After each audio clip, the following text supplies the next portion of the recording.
Well, good morning, Hamvention 2023. Get the mic closer to your mouth.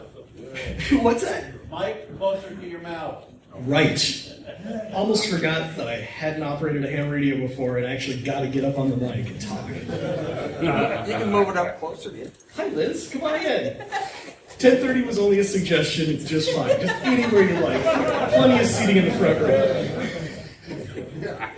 Well, good morning, Hamvention 2023. I'm so honored that all of you chose to spend the last few hours of Hamvention listening to Jeff and I talk about digital mobile radio.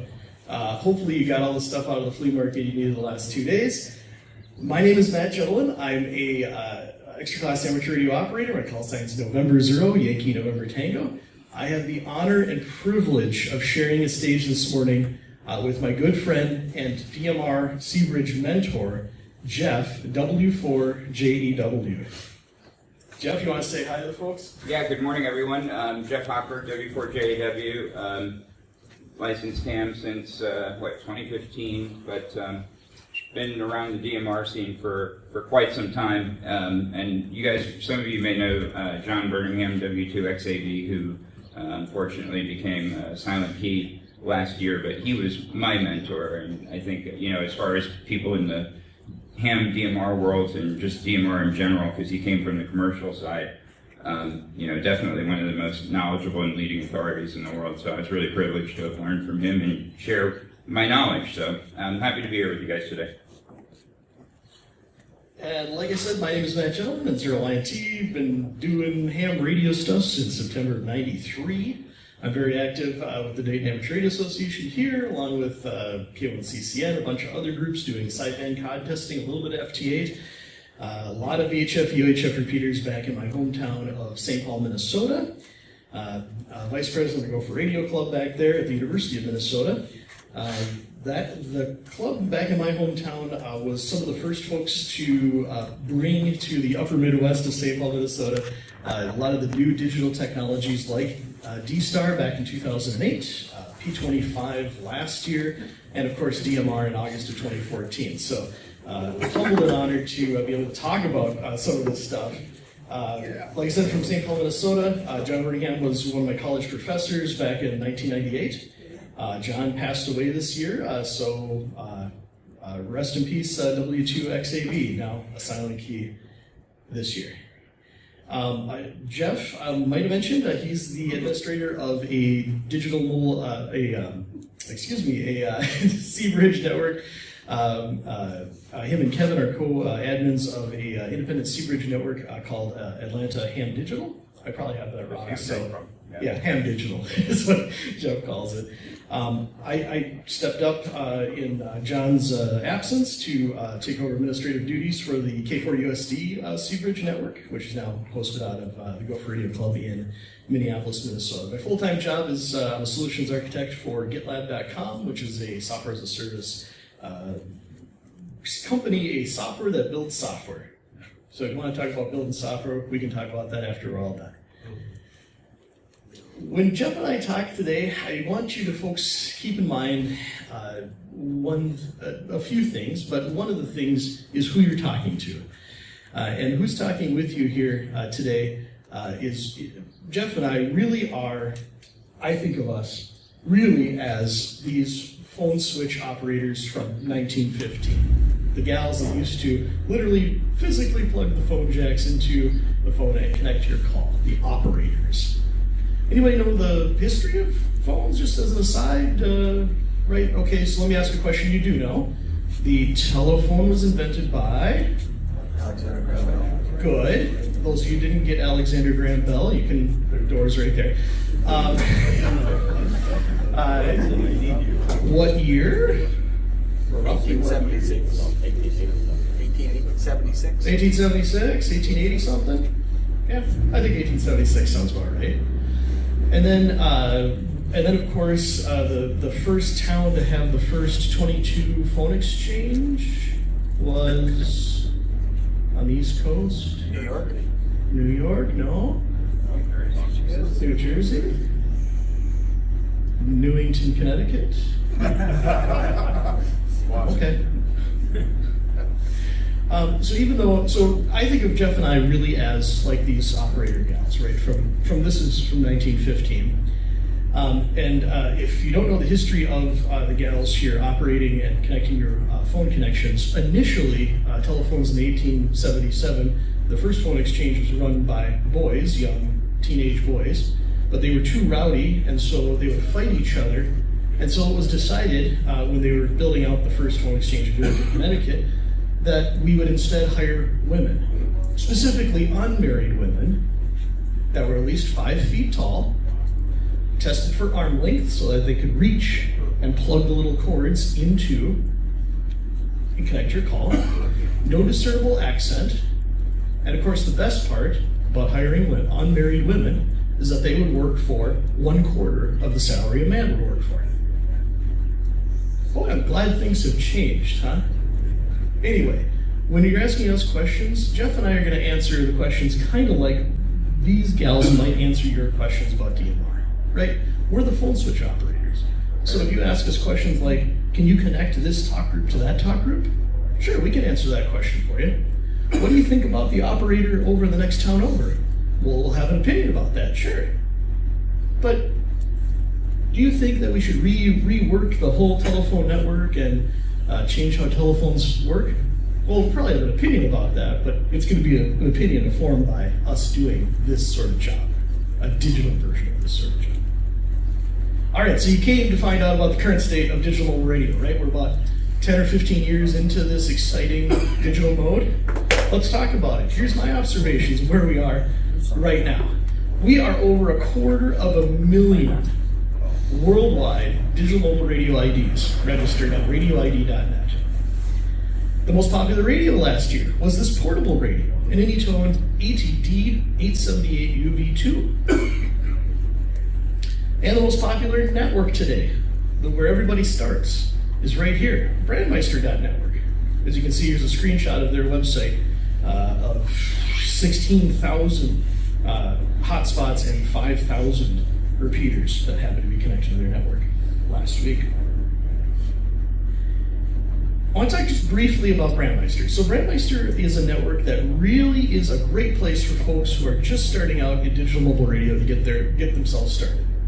If you're a ham that wants to tell your ham buddies on 40 meters that you did the DMR, so you go out and buy the Anytone or whatever your favorite DMR radio is, you hook it up to your hotspot, you hook your hotspot up to Brandmeister, and you want to get on and make a contact, easy peasy, you did DMR. You get on 40 meters and tell all your old buddies, I did DMR, done. Brandmeister really is a great place to get started, but I view it more today as the hotspot network. And the reason I view it as a hotspot network is because if you look, there's 16,000 hotspots connected to it and 5,000 or 6,000 repeaters connected to it. That's a 3-to-1 hotspot ratio, right? So if your ambitions in life are to buy a hotspot and just talk to your old college buddy, this is totally a network. You just hook it up there and you're done.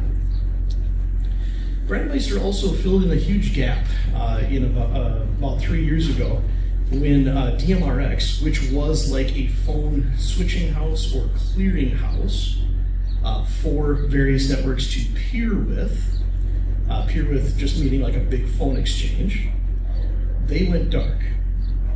And Brandmeister stepped up to the plate and allowed a lot of us independent networks to peer with them to continue having DMR talk groups work across networks. So that's kind of where they are today. If you're a user of DMR and you want to get to the next level, okay, I've talked to my college buddy, that's great. I want to find out like where the technical people are. Where's new stuff happening? Where are interesting, edgy conversations like the Reddit talk group happening? Anybody ever listen to the LidNet on Thursday nights? Oh, you are missing out.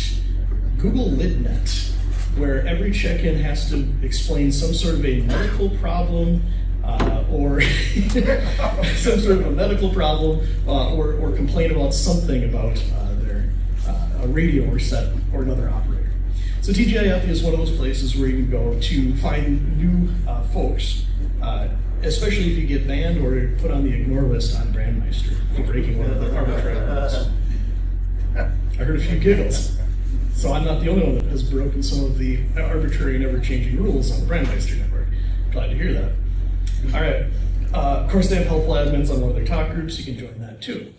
Also, here's a quote from Reddit real quick. Quality and technical information. You can find Ty Weaver, KG5RKI, is a regular user who develops Ty tools. So if you're a software developer, you're probably hanging out over on TGIF, right? Mitch, EA7KDO, is a regular user and currently developing fancy interactive like screens for Nexion display screens and various other technical people. So if you want to graduate to an intermediate user, change your hotspot, find a repeater that's hooked to the TGIF network, and start talking to people who are doing things. All right, thirdly, there are independent networks too. And Jeff and I run like 2 of those independent networks, right? It's where repeater owners go to have some control and stability over their talk groups. Most of the users on K4USD stayed with K4USD even after John's passing, because not only John had a huge personality, but also he provided stability in which talk groups were on which time slots, and was able to clearly educate and explain how the talk groups worked and what made sense. We also still have regional talk groups, but those are rapidly disappearing. And sometimes, not just regionalized by area of the United States, they're also regionalized by county. Three trends, and Jeff's letting me know here that I should probably speed up my talking, so I'll try to talk a little bit quicker here. 3 trends that I see in DMR today. The first trend is there's a huge consolidation going on of talk groups onto Brandmeister. Brandmeister definitely has all hotspots, right? 3-to-1 ratio of hotspots. Huge consolidation of talk groups, so if you're trying to get on a statewide talk group, they've probably hosted it at one time.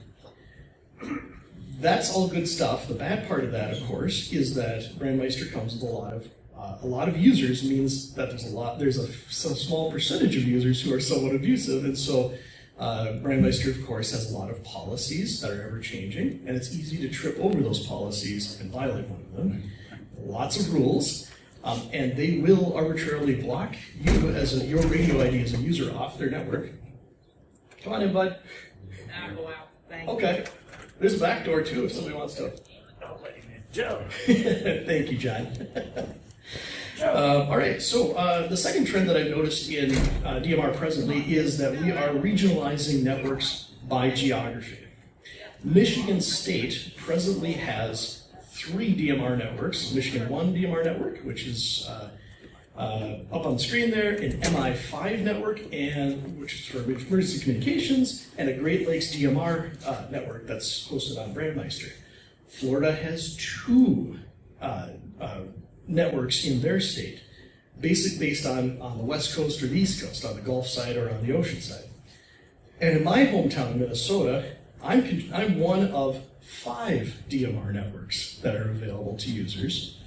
The K4USD network, the MN Turbo network, the MN DMR network, the Brandmeister network, and the Hennepin County Auxiliary Communications Team network. Just to give you an idea, here's what Michigan 1 DMR's network hosts. You can see that a lot of their focus is geographically located right around that little chunk of Michigan right there. Here's the MI5 network, which you can see they've regionalized their various systems into major cities.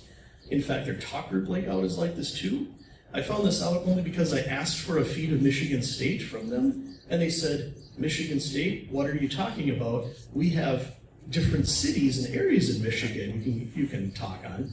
We don't have a Michigan statewide talk group that we use. And thirdly, here's their third group, Great Lakes DMR group, which hosts on Brandmeister. They don't even have a map, apparently they're into lakes, so. All right, the third trend that I'm seeing in DMR today is tribal formation. Essentially, we're forming tribes based on groups of friends using DMR as like a private intercom system between hotspots. And again, I think that's great. If you want to do that, go over to Brandmeister and do that. The flip side of that, of course, is that means if all those users are on hotspots in my hometown, repeater usage is way down. When new users come to me and say, Matt, is there a repeater that covers my house? I say, I live in St. Paul, capital city of Minnesota, and have my choice of 7 repeaters and 5 networks. Yeah, I don't even have to walk outside. I have handheld coverage inside my house of my choice of networks. I want to talk briefly about tribal formation and the WC0HC group in Hennepin County, Minnesota. They have gone down we're going to run something very similar to the MI5 network in Michigan, a private sea bridge that they control and run for repeaters just in Hennepin County, Minnesota. That's where Minneapolis is located. It's a big county in Minnesota. They peer with K4USD, MN Turbo, MN DMR for a select few talk groups, but mostly they are focused on emergency communications. And that's the way they want to run it. Totally makes sense, right? It's their network, they get to choose. And just, you know, I'm on that team. Oh, you are on that team! Awesome! Cool. What's your name? Benson Jackson, K0BHJ. Ah, cool! Nice to meet you, Benton. Meaning to meet you. So, Well, here I am. we'll talk after. I'll be right out there after. Jeff and I will be hanging out. All right, so moving forward in the future of DMR, we have to ask ourselves, do we want to go back to the old DMRX model that was done some 6 years ago, where everything goes to a single clearinghouse? Or is it okay that we allow independent networks to exist and to continue to proliferate? I would argue for the latter. I think having independent networks actually makes the hobby stronger. It allows for a wide variety of uses of DMR, especially like emergency communications, or talking to your buddy, or whatever your geographic group or interest is. Sometimes we lose sight of why in the world we even have a hobby. Here's part 97, in case you forgot. There's the A, B, C, D, and E reasons. I've highlighted A through D, that I would argue DMR, it scratches those itches for our hobby, right? A is all about emergency communications. B is all about continuing extending the advancement of radio art, which gosh knows we're doing that with digital and software. C is encouraging improvement of the amateur service through rules which provide for advancing skills and both communication and technical phases of the art.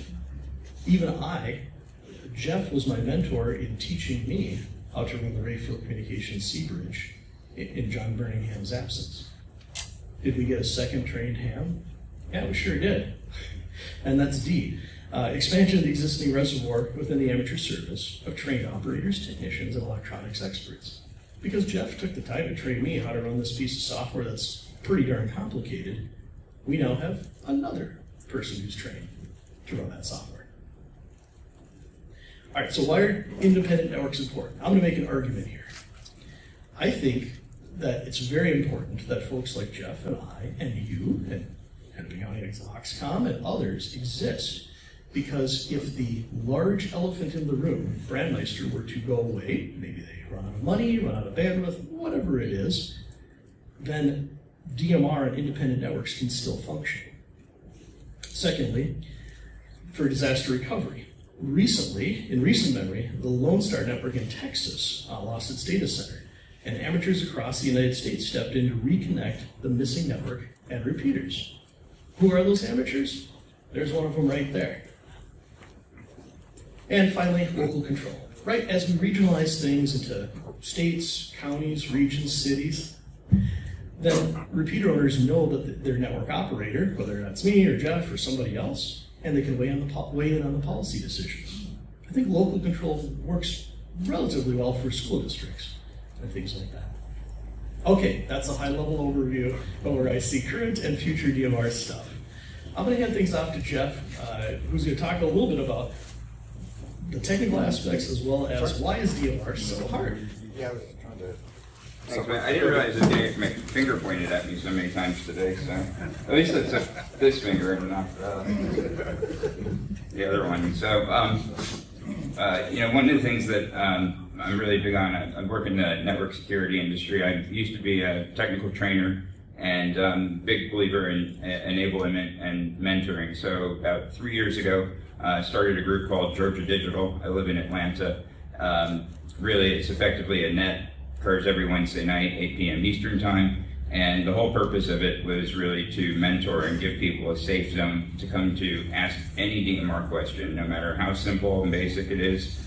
I say, this is a safe place. Nobody's going to, poke at you and, make fun of you. If they do, they're out, right? I don't put up with that. One of the things that I hear, though, is about or not just one, but so many of the things that make DMR so challenging for hams when they first come into it. It is hard. It was not designed for hams like D-Star and YSF were. It was designed for commercial entities. And then in 2010, an organization called DMR MARC, and MARC stands for Motorola Amateur Radio Club, started the first DMR network, and they're still very much present today, and they still maintain completely true to their original charter, which is 100% Motorola. They do use Z-bridges, which are made, as Matt said, by a company called RavenNet, but using RavenNet because they are 100% compatible with Motorola. That said, right, so it's a unique opportunity. When I was a little kid, I wanted a Motorola radio.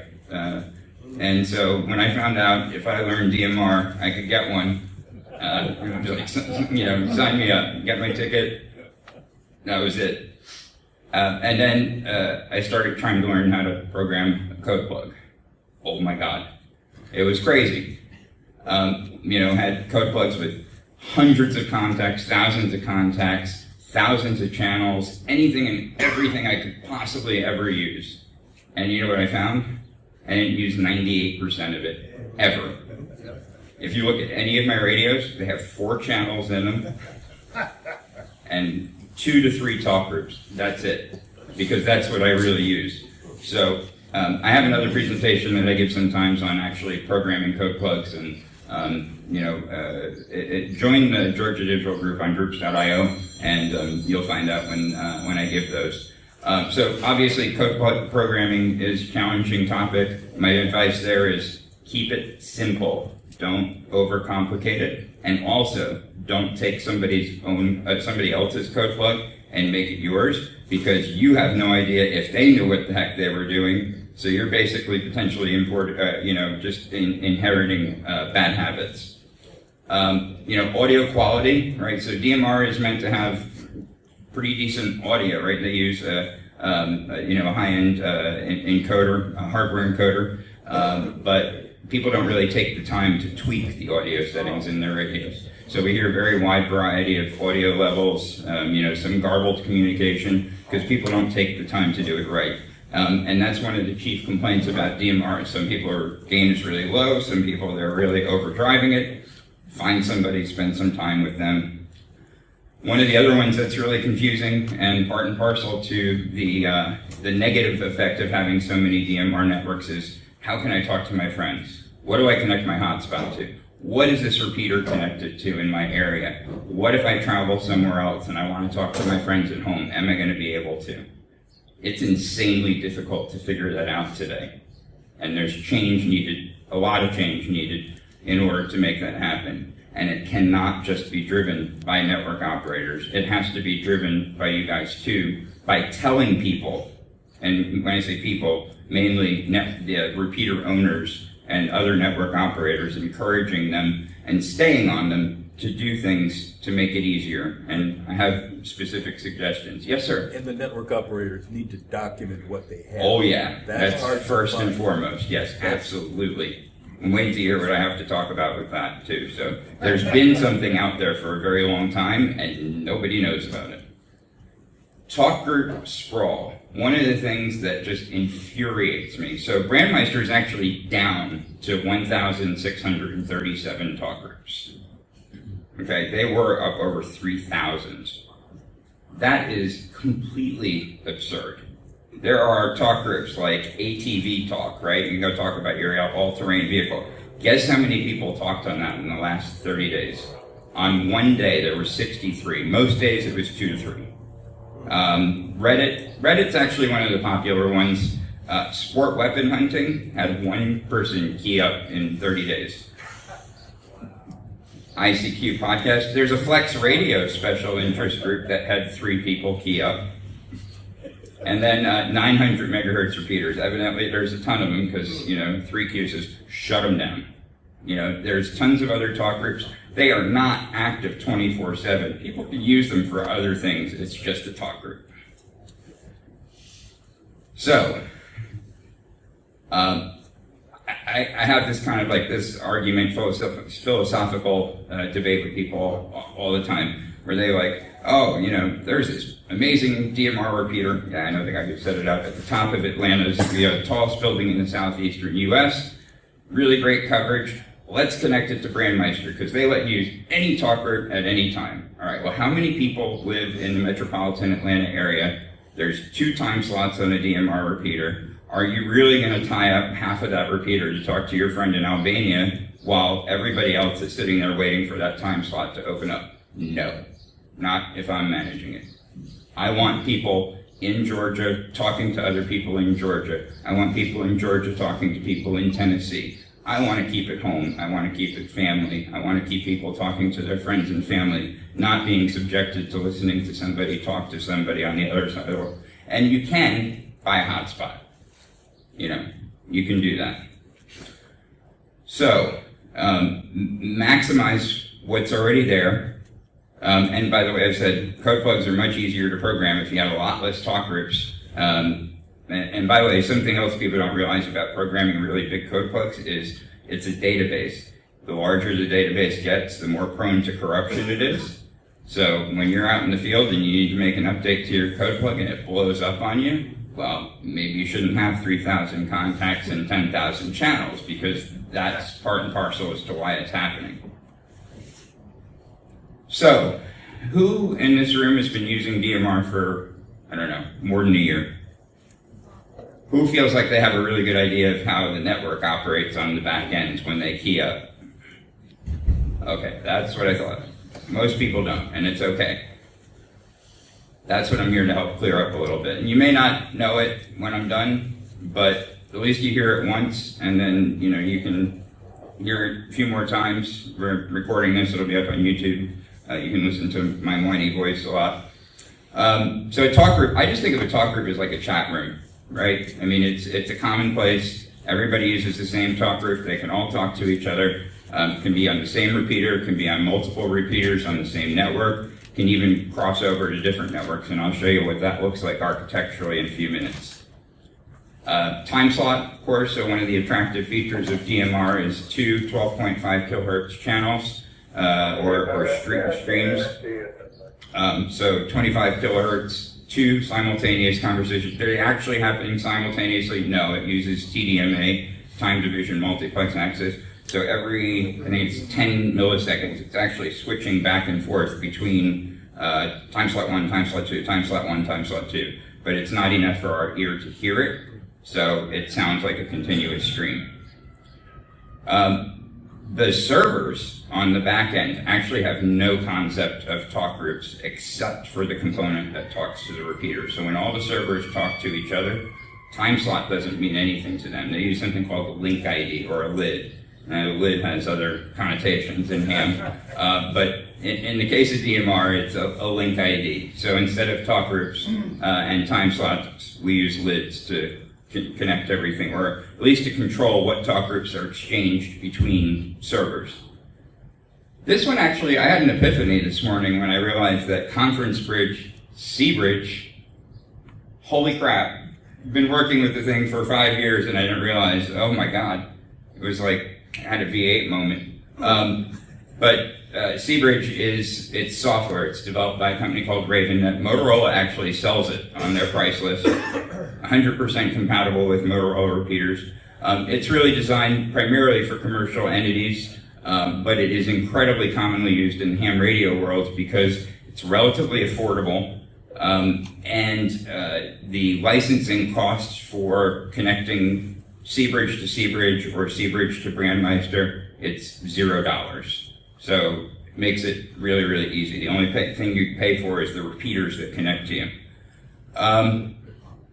So we use the term bridge in C-Bridge, but C-Bridge is also a router, and I'll talk about that a little bit too, because you've got, in the networking world, you've got the term bridge, you've got a router, we'll go into a little bit more, but these servers, networks, they provide both bridging and routing.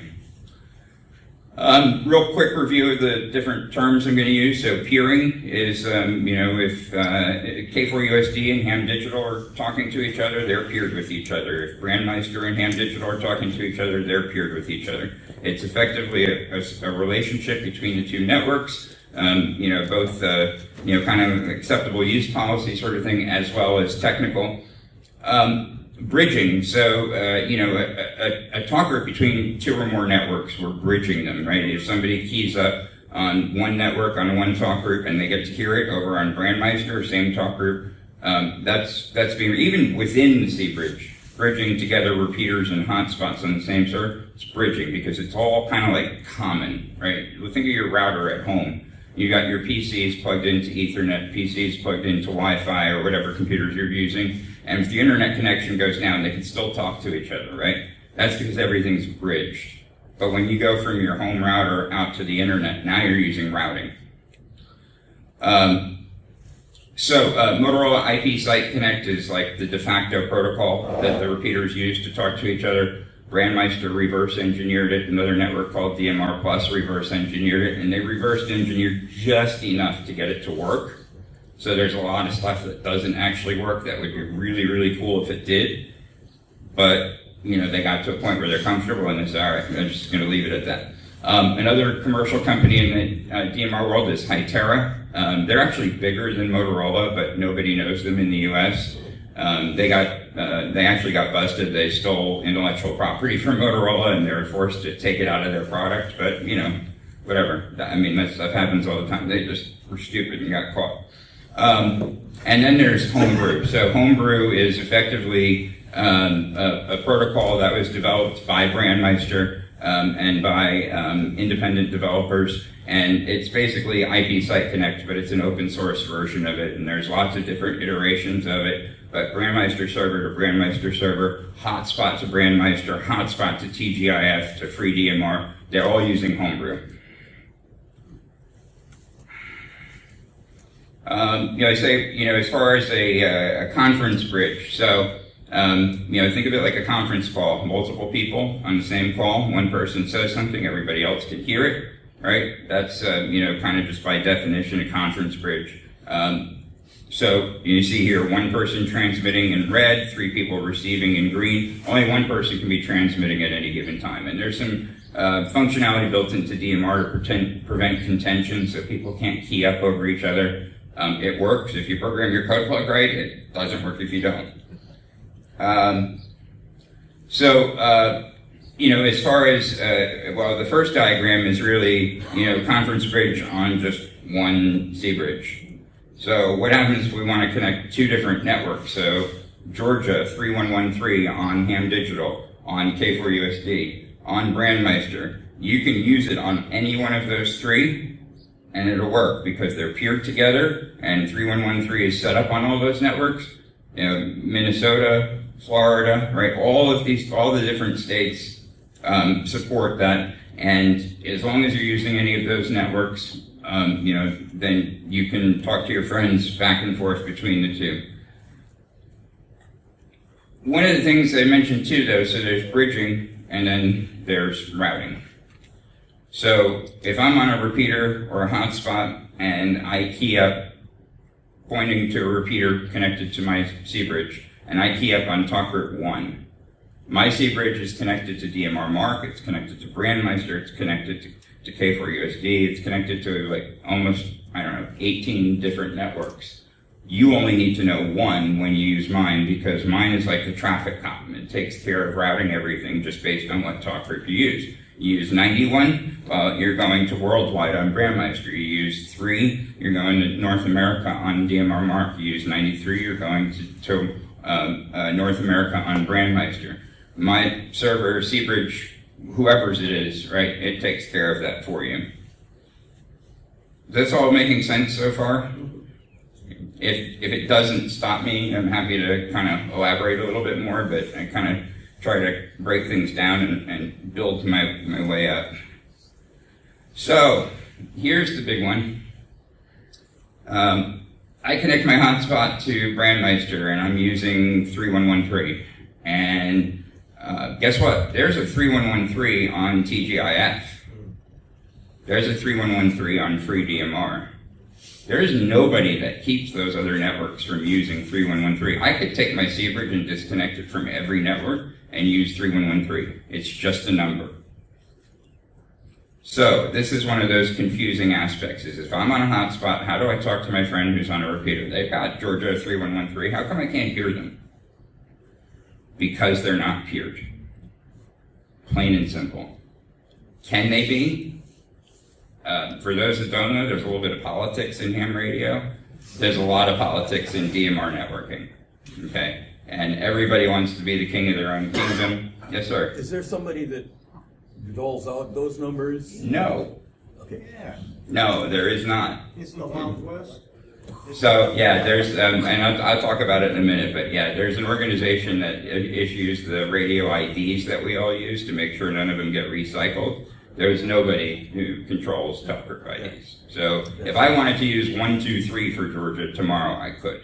I mean, there's just nothing keeping me from doing it. I could even use both if I wanted to. So this is happier state, right? So now all of a sudden, DMR network A, bridge on the bottom, paired with DMR network B.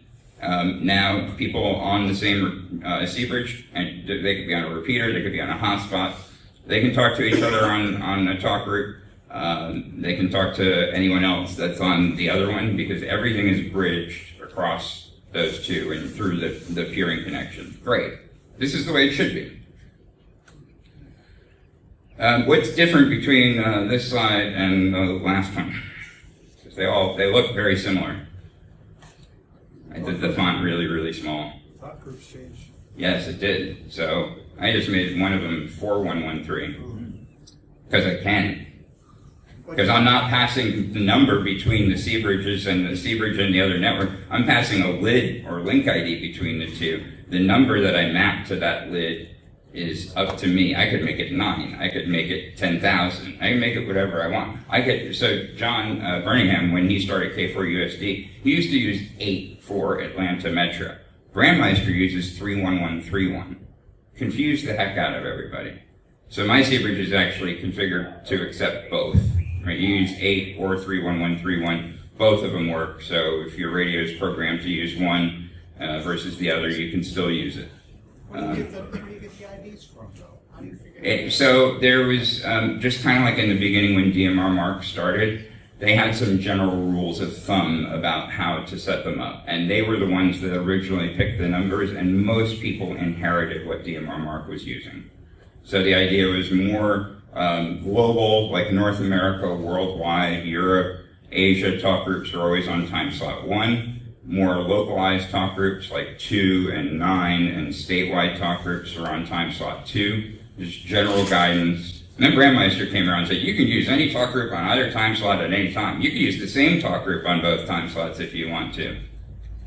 Here's a fun one. So there's a group in Atlanta or in the Atlanta area that they have a repeater on Brandmeister. They had some guy who thought it would be great to key up on 310 on time slot 1, and then go key up on 310 on time slot 2. There's a 15-minute timer. At the end of that timer, the time slot frees up. Somebody can come use something. 14 minutes and 30 seconds in, he keys up on time slot 1 on 310, keys up on time slot 2 on 310. He kept it perpetually busy for days. They found the guy, his address information in QRZ was correct. They hopped in the car and they went to go pay him a visit and said, stop. But Brandmeister doesn't provide any tools to prevent that.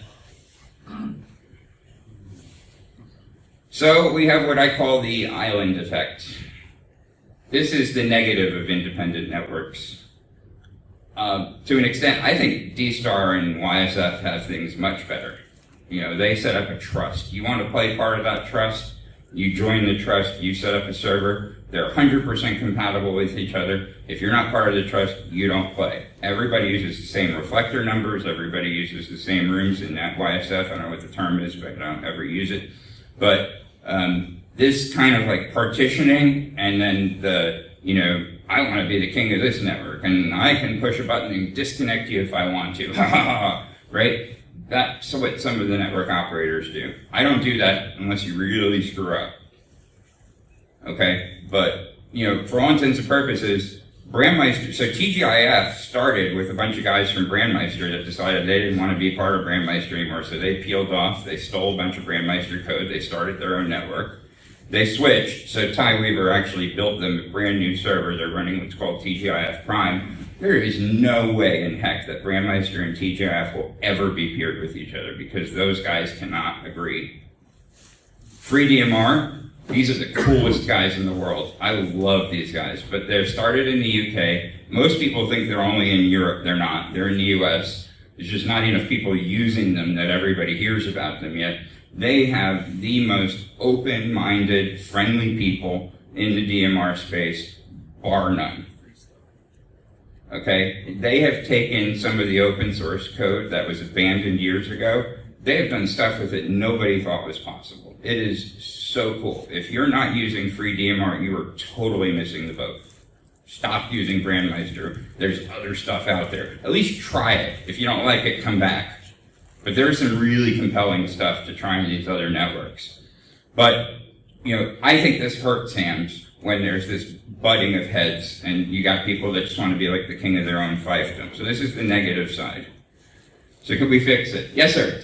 One question before we get out of the bridging. Yes, sir.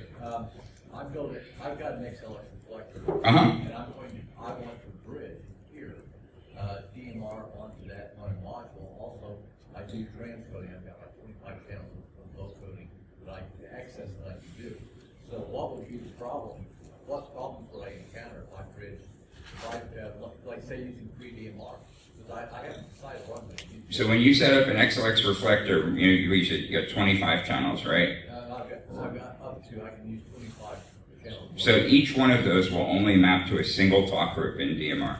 Okay. But you can connect to Brandmeister and you can connect to, there's another network called DMR Plus, and both of them support XLX reflectors. XLX reflector is what we call a multi-protocol reflector. Really, really cool technology. It supports DMR, D-Star, YSF. I think it even supports NXDN if you get one particular distribution of it, all on one server. So you got all these different modes. You can talk to somebody on D-Star from DMR and vice versa. It's wicked cool. It's free, but it's not super well documented. So I think I had a couple of migraines when I was trying to learn about it, and I just don't have time with work and all. It's free DMR. Can you use free DMR? I don't know, but the guy Simon who writes the code would be able to tell you in like a split second. So there are several different free DMR support groups on Telegram. Reach out to me, w4jaw@aorl.net, and I'll point you in the right direction. By the way, I don't mind if any of y'all reach out to me. Sometimes I'm really responsive. I work 70-hour work weeks every week, so if you don't hear from me for a few days, don't take it personally. It's just I'm crazy busy. Policies. And I'm sorry, guys, but you'll hear me refer to Brand. I have so many bruises from these guys. They call me in the middle of the night and they threaten me that they're going to disconnect my C bridge in 6 hours if I don't make a change.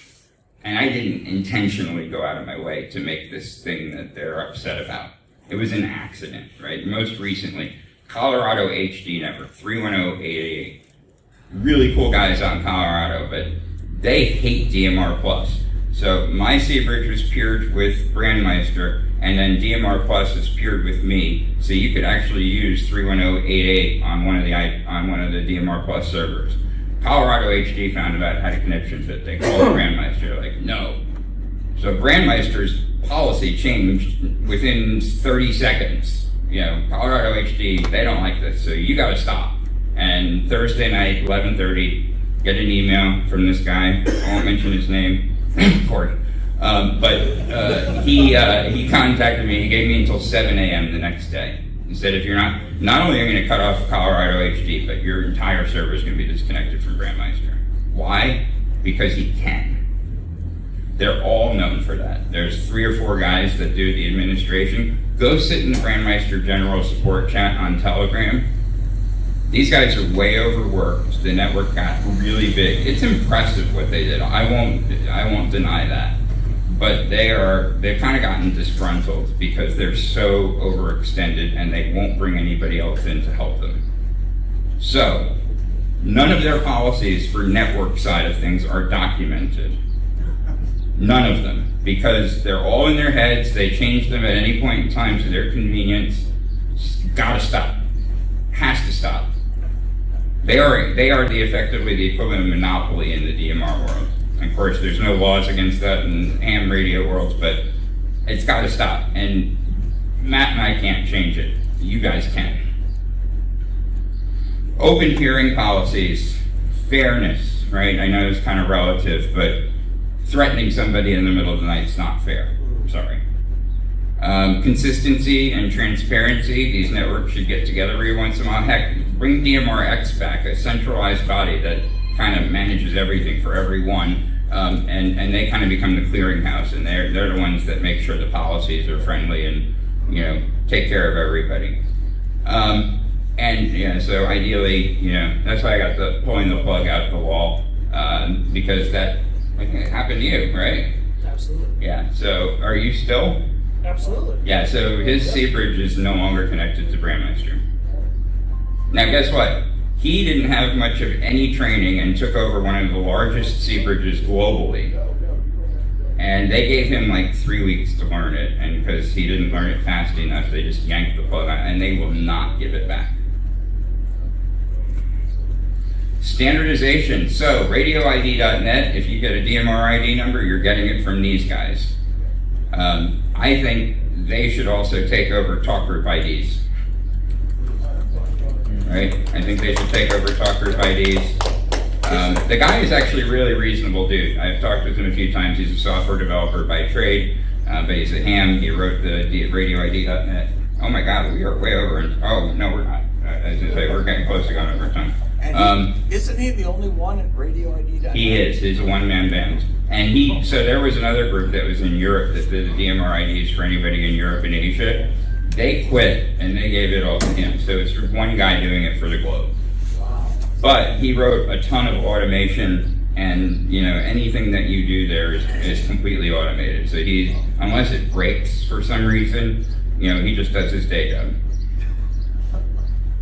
Here we go. So this is the one gripe that I have with the guy from radioid.net. He worked with the guys from RFinder, the guys that have the really sweet Android phone, totally programmable. In 2019, they built a web-based tool. Anybody who's a repeater owner that has, a 6-digit repeater ID, and they log into radioid.net, and I'll show you what they look like here. When you log in, there's a thing you click on your DMR, your repeater ID number, you click on edit, and then you populate the list on time slot 1 and time slot 2 with what's on your repeater. Oh my God. Right? And within 24 hours, that synchronizes to RFinder. So anybody who goes to RFinder to look up repeater information gets whatever's put in radioid.net. You want to know what's on that repeater? Go to RFinder, because within 24 hours, if the repeater administrator knows about it and they're using it, 99% of them have no clue that this exists, because radioid.net sent out one email on December 31st, 2019, and never sent out another email about it ever again. So unless you find that edit button buried 3 levels deep in the UI, you don't know about it. Tell the repeater owner if they haven't done it in your area, tell them about it. Tell them to contact Jeff, right? I'll tell them where it is.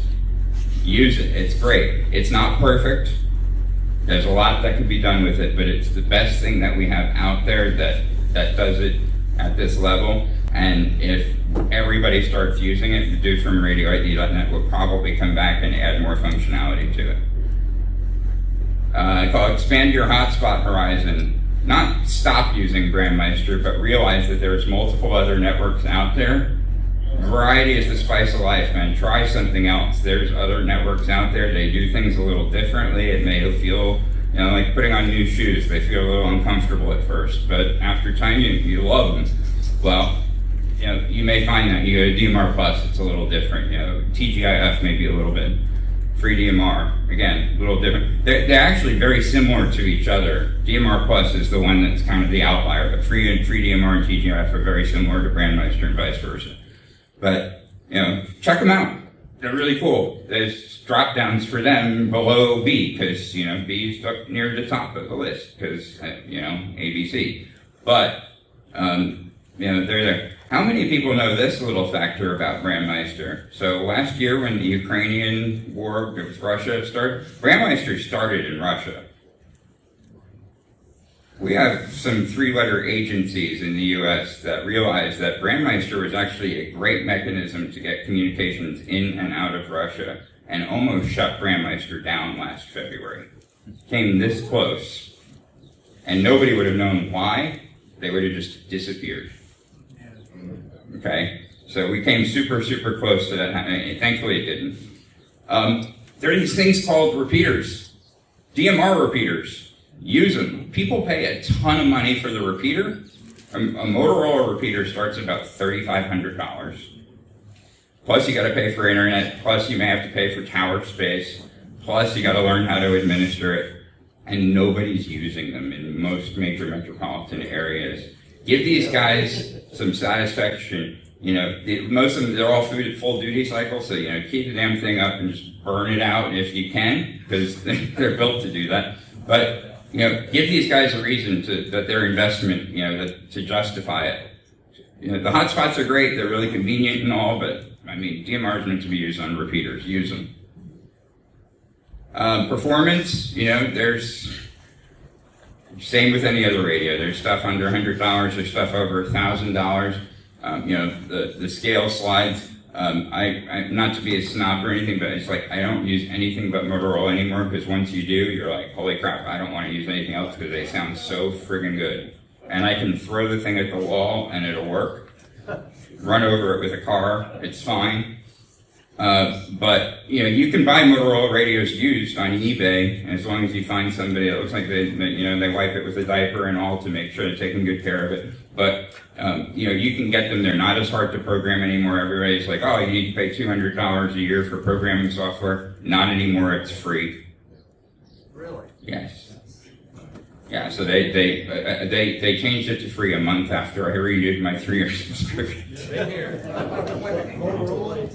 Okay, all right, cool, thank you. With Motorola or somebody else? Motorola. No kidding. Yeah, so you go to businessonline.motorolasolutions.com, and you just, what they did charge for, so there's something else called, Radio Manager. So Radio Manager is like the server version for programming, hundreds or thousands of radios from a centralized point, pushing them out. Pushing code plugs over TCP/IP over the air. But the CPS, or customer programming software, it's not code plug programming software, by the way, it's customer programming software. That's free now. There's something really cool out there too called OpenGD77. It started for the Radiodity GD77, but there's several other hardware models that are out there. This makes using DMR very similar to D-Star. Heck, it makes it even very similar to using analog. You put 2 channels on your radio, the whole list of talk groups you're interested in. If you want to use time slot 1 on a repeater, you put it on that channel. You want to use time slot 2 on that repeater, you put it on that channel. Otherwise, you go up and down a list and pick the talk group you want and just key. So they basically made it DMR very ham-friendly. They had satellite support. You upload 2 line element files into it, it'll actually tune the VFOs when the satellite passes over. It's wicked cool. So there's a bunch of radios out there that support it. It's free. Spend some time to tune your audio. Don't use Parrot. Find somebody else who's got an inquisitive ear to help you tune your radio. Do it once. Don't worry about it again. But please make an effort to do it, because otherwise you're upsetting a lot of other people. I know people who have left DMR just because of audio. Pacific Northwest Digital actually has a great article. If you just search for DMR ALQ, you'll find their article. I didn't find it until last night. It's incredible. We cannot do it for you. The network owners are like the little guys, or like the minority. We've got control over our own domain, but we're very non-influential. Brandmeister, they're like, ugh.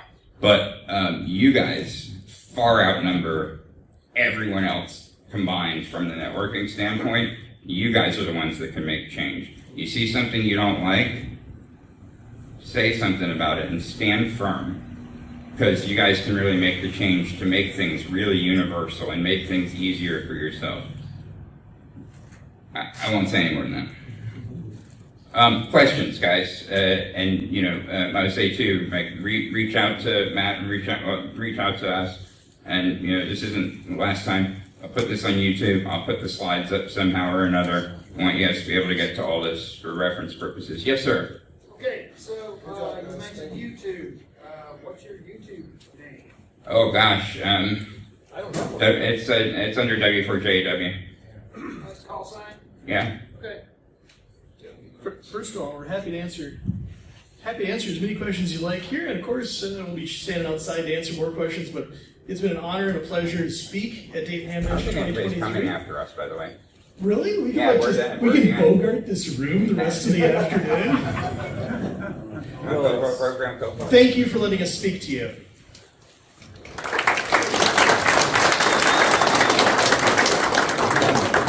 All right, let's answer some more questions. Fire